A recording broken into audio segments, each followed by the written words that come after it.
Hello everyone, कैसे हैं आप सब लोग। तो आज आपके लिए मैं उत्तराखंड से संबंधित महत्वपूर्ण नोट्स लेकर आया हूँ और ये नोट्स डीडी शर्मा से संबंधित भी हैं। तो चलिए शुरू करते हैं। आज हम का वर्ग से संबंधित कुछ टॉपिक को लेंगे। तो हमारे पास जैसे पहले इसमें है कंचनजंगा। तो कंचनजंगा अलकनंदा की सहायक नदी है, ठीक है। इसका उद्गम स्थल चमोली जनपद की माणा घाटी के कुबेर पर्वत है, यानी कंचनजंगा अलकनंदा की सहायक नदी है। उद्गम स्थल इसका क्या है? कुबेर पर्वत, चमोली जनपद में। दूसरा है कंडार देव। तो कंडार देवता का मंदिर उत्तरकाशी में है। ये मैंने आपको पिछली वीडियो में भी बताया था। जो डीडी शर्मा का 4th पार्ट है, ये डीडी शर्मा का 5वां पार्ट है, ठीक है।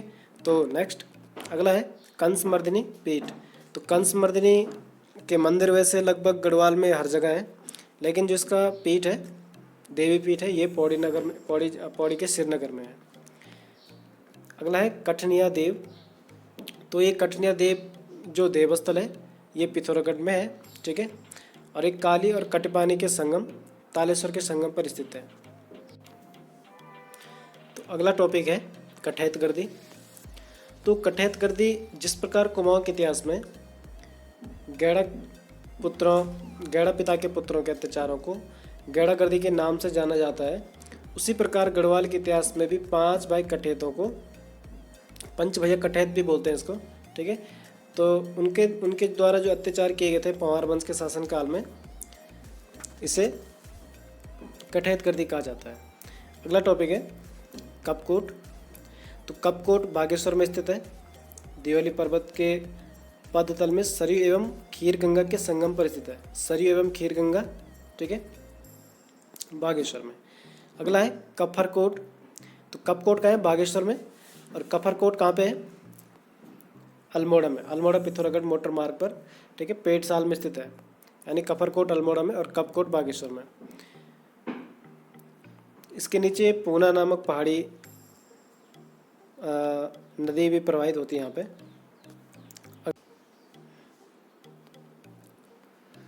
अगला टॉपिक है, ये है कमीण। तो कमीण मध्यकालीन उत्तराखंड की जो भू राजस्व व्यवस्था थी, तो उसमें जो परगना के जो राजस्व अधिकारी होते थे, उनको भिन्न भिन्न क्षेत्रों में अलग अलग नामों से जाना जाता था, ठीक है। तो गढ़वाल मंडल में इन्हें कमीण, सयाणा और भोटांतिक क्षेत्रों में इन्हें बूढ़ा या बुढ़ेरा कहा जाता था, ठीक है। ये क्या करते थे? अपने गांव में थोकदारी की भूमि इनको जो मिलती थी वो कर मुक्त होती थी, तो ये लोगों से क्या करते थे? टैक्स वसूलते थे, यानी राजस्व ये वसूलते थे, ठीक है, जिनके बदले इन्हें कर मुक्त भूमि मिलती थी गांव में। अगला है करकोटक। तो करकोटक ये नाग देवता से संबंधित है। तो भीमताल नामक स्थान पर इनका पूजा स्थल है। तो अगला जो टॉपिक है वो है कलविष्ट।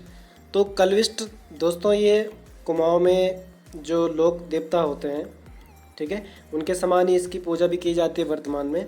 तो इसकी जो पूजा है प्रेतात्मा के रूप में की जाती है। ऐसा कहा जाता है कि ये कुमाऊं में कैतिरा गांव के निकट रहने वाला एक वीर साहसी युवक राजपूत था, लेकिन राजसी षड्यंत्र या अन्य षड्यंत्रों के कारण इनकी हत्या कर दी गई और उसके बाद ये प्रेतात्मा बन गई, ठीक है, जिसके बाद वहाँ के लोगों के द्वारा इनको पूजा जाता है। तो कलविष्ट क्या है? एक देवता है, ठीक है, जिसकी पूजा कुमाऊं में होती है। टॉपिक है, ये है कौवा लेक। तो कौवा लेक दोस्तों, ये बागेश्वर के दानपुर क्षेत्र में एक पर्वत शिखर है। ऐसा कहा जाता है कि जैसे लोगों के लिए काशी पवित्र भूमि होती है, ऐसे ही कौवों के लिए यहाँ पर पवित्र, काशी के समान पवित्र माना जाता है। ऐसा कहा जाता है यहाँ पर जो कौवा मरते हैं वो सीधे बैकुंठ लोक तक जाते हैं। तो कौवा लेक पर्वत शिखर कहाँ पे है? बागेश्वर में है, ठीक है, बागेश्वर के दानपुर क्षेत्र में है, परगने में। तो अगला जो टॉपिक है ये है कापा। ये बहुत से लोगों ने खाया भी होगा जो गाँव में रहते हैं ज़्यादातर। तो ये कुमाऊनी लोगों के भोज्य व्यंजन में दाल भात के साथ अलग से बनाया जाता है, ठीक है। उपांग्य व्यंजन का मतलब होता है जिसे अलग से लिया जाता है, जैसे सलाद के रूप में लेते हैं किसी भोज्य पदार्थ को, तो उसी प्रकार से यहाँ पर कापा भी लिया जाता है। तो कापा बनता है पालक या बथुआ का, ठीक है। इसे उबाल करके बारीक पीसा जाता है, फिर उसको तड़का मार के तैयार किया जाता है। गढ़वाल में से कापलो भी कहा जाता है, कापली, पालक की बनती है ज़्यादातर। ठीक, नेक्स्ट टॉपिक है कामेट पर्वत। तो ये कामेट पर्वत दोस्तों ये है चमोली जनपद में। तो इस श्रेणी के अंतर्गत देवताल, हेमकुंड, काकभूषणी ताल आते हैं और साथ में यहाँ से विष्णुगंगा का उद्गम स्थल भी है। तो कामेट पर्वत उत्तराखंड का दूसरा सबसे ऊंचा पर्वत है, जिसकी ऊंचाई है 7,756 मीटर। ठीक है, इससे पहले जो पहले पर्वत है वो है नंदा देवी पश्चिमी, नंदा देवी पश्चिमी। इसकी ऊंचाई है 7,817 मीटर। ठीक है, दूसरा हो गया कामेट की ऊंचाई कितनी है 7,756 मीटर। और तीसरा हो गया नंदा देवी पूर्वी। तो नंदा देवी पूर्वी की ऊंचाई कितनी है 7,434 मीटर। ठीक है, अगला है कार्तिकेय मंदिर। तो कार्तिकेय मंदिर रुद्रप्रयाग में है। ये रुद्रप्रयाग के क्रौंच पर्वत शिखर पर है। ठीक है, कार्तिकेय मंदिर कहाँ पे? रुद्रप्रयाग में है, क्रौंच पर्वत शिखर पे। कार्तिकेय कौन थे? भगवान शिव के प्रथम पुत्र थे। और इसके सामने हरियाली देवता का मंदिर भी है रुद्रप्रयाग में। कंडोली देवता का देवालय भी स्थित है यहाँ पे। अगला है कालशिला। तो कालशिला एक कालसी में स्थित है, देहरादून में। इसका पता सबसे पहले फॉरेस्टर के द्वारा 1860 में लगाया गया था। ठीक है, इसमें जो लिपि है वो पाली भाषा में है, अशोक का शिलालेख है ये। अगला है कालसिद। तो कालसिड, ये कालसिड है, एक कालुसिद है वो देहरादून में है। तो ये है कालसिड, ये पिथौरागढ़ में है, पूजित स्थल है। अगला है कालिंदी खाल, ये उत्तरकाशी में है, एक पर्वतीय दर्रा है कालिंदी खाल। ठीक है, कालीनारा। तो कालीनारा कुमाऊं जागर के अनुसार कालीनारा को कुमाऊनी लोक देवता हारू और सेम की माँ के रूप में चित्रित किया गया है। ठीक है, कालीनारा को। किलकिलेश्वर महादेव। तो किलकिलेश्वर महादेव का जो देवालय है ये टिहरी जनपद में है। तो अगला टॉपिक है किमोड। तो किमोड ये जौनसारी जनजाति क्षेत्र से संबंधित है। जौनसार बावर में एक सावन और भादव के महीने में विशेष पर्व के रूप में इसको मनाया जाता है, स्थानीय पर्व ये। ठीक है, इसमें विशेष रूप से पेय पदार्थ को तैयार किया जाता है, जिसमें जंगली जड़ी बूटियों को बनाया जाता है, उनको मिला करके तैयार किया जाता है। ठीक है, तो किमोड जौनसारी जनजाति से संबंधित एक स्थानीय पर्व है। अगला है किरजी महोत्सव। तो किरजी महोत्सव का दूसरा नाम कंडाली महोत्सव है और ये प्रत्येक 12 वर्ष के अंतराल पर मनाया जाता है। पश्चिमी नेपाल की देन इसको माना जाता है और पिथौरागढ़ के क्षेत्र सोका जनजाति क्षेत्र में इसको और सोका क्षेत्र और चौदास घाटी में विशेष रूप से मनाया जाता है प्रत्येक 12 वर्ष में। ठीक है, किरजी महोत्सव को कंडाली महोत्सव का दूसरा नाम है ये। अगला है कीर्तिनगर। तो कीर्तिनगर की स्थापना कीर्ति साहब पवार वंश के शासक थे, 1896 में इन्होंने किया था। अगला टॉपिक है दोस्तों कुकरालो। तो कुकरालो मध्यकालीन जो कुमाऊं में जो शासन था चंद वंश का, तो उसमें जो शासकों के जो शिकारी कुत्ते होते थे उनके रख रखाव और पालन पोषण के लिए जनता से जो वसूली किया जाता था, जनता से जो कर लिया जाता था, उस कर को कुकरालो कहा जाता था। ठीक है, इसकी शुरुआत सर्वप्रथम बाज बहादुर चंद ने की थी। अगला है कुचिया देवी। तो कुचिया देवी का जो देवस्थल है ये पिथौरागढ़ में है। कुपेटी देवी ये बर्णावत पर्वत पर स्थित है उत्तरकाशी में। ठीक है, अगला है कुमाशेण देवी, ये भी उत्तरकाशी में है। कुम्हाड़ी देवी स्थल जो है ये है टिहरी में। अब कुलसारी मेला। तो कुलसारी मेला काफ़ी फेमस है। कुलसारी देवता का सूर्य मंदिर यहीं पर है। तो ये चमोली में लगता है मेला। इसका काफ़ी पुरातात्विक महत्व भी है।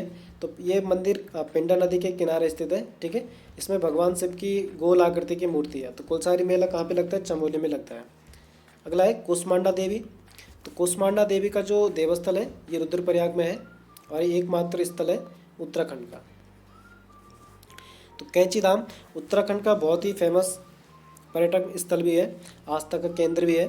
तो कैंची धाम कहाँ पे है? नैनीताल में है। बाबा नीम करौली का आश्रम है यहाँ पे। और नीम करौली का जो वास्तविक नाम था श्री लक्ष्मी नारायण शर्मा था। ठीक है, अगला है कैलवा विनायक। कैलवा विनायक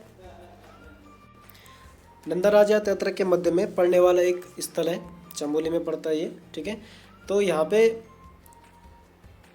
गणेश को समर्पित एक मंदिर है जिसे कैलवा विनायक कहा जाता है। यानी कैलवा विनायक ये चमोली में पड़ता है, ठीक है। गणेश से संबंधित है, ये गणेश का जो पूजा स्थल है इन्हीं को समर्पित है।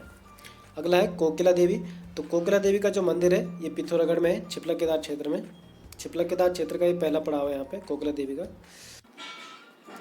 अगला जो टॉपिक है ये है कोटगाड़ी देवी। तो कोटगाड़ी देवी का जो देवालय है ये पिथौरागढ़ में है। इनको न्याय के क्षेत्र के लिए या न्याय करने के लिए विशेष रूप से माना जाता है। जैसे गोलू देवता का जो महत्व है उसी तरह से कोटगाड़ी देवी का भी महत्व है। अगला है कोट कांगड़ा देवी। तो कोट कांगड़ा देवी का जो देवालय है ये अल्मोड़ा जनपद में, रानीखेत तहसील में। कोटवी देवी ये भी पिथौरागढ़ में है, ठीक है। कोटाल, तो कोटाल उत्तराखंड की जो मध्यकालीन प्रशासनिक व्यवस्था थी उसमें जो ग्राम प्रधान होता था उसका एक सहायक कर्मचारी होता था। जो ग्राम प्रधान का जो काम होता था उसमें एक प्रकार से सहायक होता था। कोटी प्रयाग, तो कोटी प्रयाग दोस्तों ये रुद्रप्रयाग में है, कालीमठ घाटी में, मंदाकिनी और कालीगंगा के संगम पर है। यानी मंदाकिनी और कालीगंगा के संगम पर जो कोट प्रयाग बनता है ये कोटी प्रयाग है। तो अगला है कोटालगढ़। तो कोटालगढ़ ये चंपावत में स्थित है। बाणासुर का किला भी इसे कहा जाता है कोटालगढ़ को, ठीक है। क्रॉच पर्वत, क्रॉच पर्वत मैंने आपको अभी बताया था। तो क्रॉच पर्वत का है रुद्रप्रयाग में, और इसी पर्वत पर कार्तिकेय की तपस्थली है, ठीक है। कार्तिकेय मंदिर यहीं पर है रुद्रप्रयाग में, क्रॉच पर्वत पर। तो कौशानी, कौशानी भी काफ़ी प्रसिद्ध जगह है उत्तराखंड में, पर्यटन स्थल के रूप में भी इसको जाना जाता है और ऐतिहासिक रूप में भी इसका काफ़ी महत्व है। तो इसको जो विकसित करने का श्रेय जाता है ये कमिश्नर रेमजा को जाता है। यहाँ से 4 किलोमीटर दूर कत्यूर घाटी भी है, चाय स्टेट जहाँ पर है, ठीक है।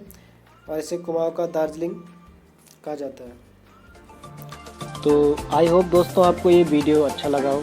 अगर आप यहाँ तक आ ही गए हो तो आप एक लाइक ज़रूर कीजिए।